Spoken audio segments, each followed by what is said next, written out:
Hello, and welcome to Auntie Sandy's Storyland. Please join us at our new home on the Lotus Prison Network at patreon.com. Our story for today is Why the Tides Ebb and Flow by John Chase Bowden, illustrated by Mark Brown.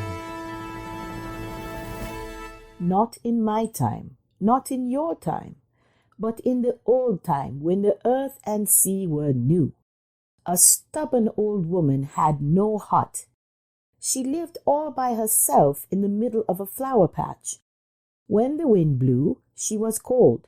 When the rains came, she was wet. When the sun shone down, she was neither cold nor wet, but she was burned from top to toe. So one day she called to Sky Spirit, to whom all things belonged. "O Great Spirit, I need a hut." Sky Spirit was busy. He called down, "No hut today, maybe tomorrow."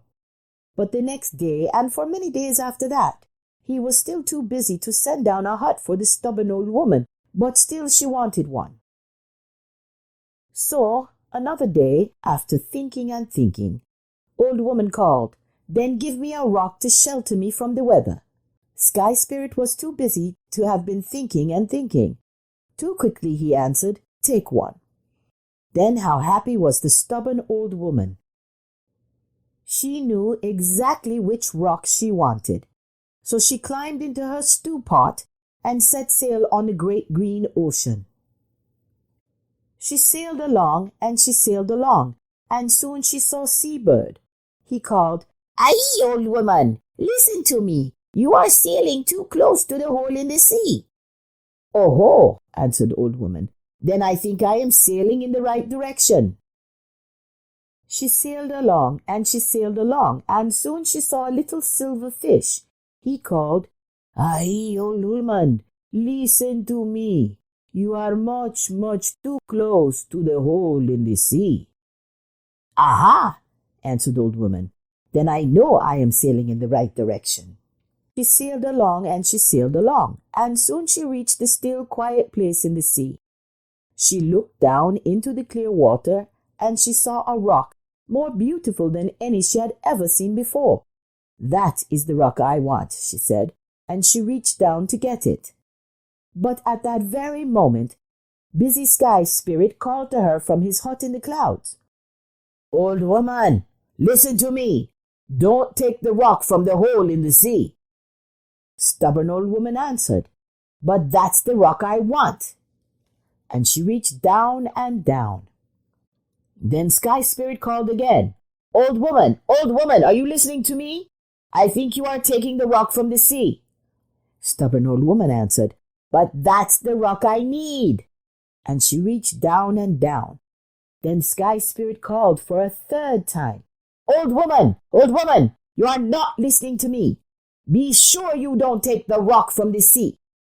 Stubborn old woman answered, "But you said I could have it." And she pulled and pulled and pulled until flop! Up came the rock from the ocean floor. Then wasn't Sky Spirit sorry. With the rock gone, the sea began to pour down and down into the bottomless pit that was the hole in the sea. Around and around in great circles went the water, and faster and faster. And around in her stew pot went the little old woman with the rock clutched tight in her arms. "Put it back!" cried all the creatures of the air, very frightened. "Put it back!" cried all the creatures of the sea, very frightened too. "Put it back!" roared angry Sky Spirit from the clouds. But the stubborn old woman would not put back the rock into the hole in the sea. "It's mine now," she said. So Sky Spirit had to hurry and send a little dog down to the earth. "Go put your nose in the hole in the sea," commanded Sky Spirit, and the little dog did. But his nose was too small, and the water was too cold, and down, down went the sea. Tia-mitoa, tiplop. Then old woman took shivering little dog in her stew pot.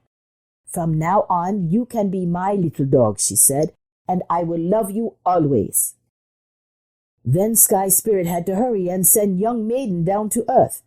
"Go kneel in the hole in the sea," he commanded, and young maiden did. But her knees were too small, and the water was too cold, and down, down went the sea, Mattia Mitoa Tiplop. Old woman took shivering young maiden into her stew pot too. From now on, you will be my daughter, she said, and I will love you forever. For one last time, Sky Spirit had to hurry. He sent strong young man down to earth. Go sit in the hole in the sea, commanded Sky Spirit, and strong young man did. But still the hole was too big, and the water too cold, and down, down went the sea as before, Mattia Mitoa Tplop. Then old woman also took shivering young man into her stew pot. From now on you will be my daughter's husband, she said, and I will love you too. They all clung together in the stew pot as it spun around and around in ever smaller circles, closer and closer to the hole in the sea. Put back the rock, cried all the creatures of the sea. Put back the rock, cried all the creatures of the air. Put back the rock, cried Sky Spirit, and I will let you borrow it twice each day forevermore to pretty up your flower patch. The stubborn old woman looked at Little Dog, who would love and protect her. She looked at young maiden, who would keep her company when the long day's work was done. She looked at strong young man, who would build her a hut. And old woman smiled. Then she leaned over and put back the rock into the hole in the sea. Thump! The water stopped circling. The sea filled up, and off home sailed the stubborn old woman with her loving family. But twice each day she still goes a-sailing in her stew pot. Twice each day she borrows the rock to pretty up her flower patch. As she takes the rock away, the water goes down and down into the hole in the sea. That is low tide. As she puts the rock back, the sea fills up and fills up. That is high tide. To this day, that is why the tides ebb and flow. But some parts of Little Dog, young maiden, and young man never did warm up. To this day, that is why all Little Dog's children have cold noses. That is why all young maiden's daughters have cold knees. And to this day, that is why all young man's sons stand with their backs to the fire. That is the end of our story for today. Thank you so much for tuning in. Join our exclusive Storyland membership on the Lotus Prism Network to get special appreciation bonuses and rewards as a valued member of our listener team. To join our membership, go to patreon.com/the Lotus Prism Network. For those who like the book we read today and would like to purchase it, please click the link in the description. Follow our Facebook page so you can find us on all your favorite social media and share with your family and friends. Thank you for your support. We'll see you next time on Auntie Sandy's Storyland.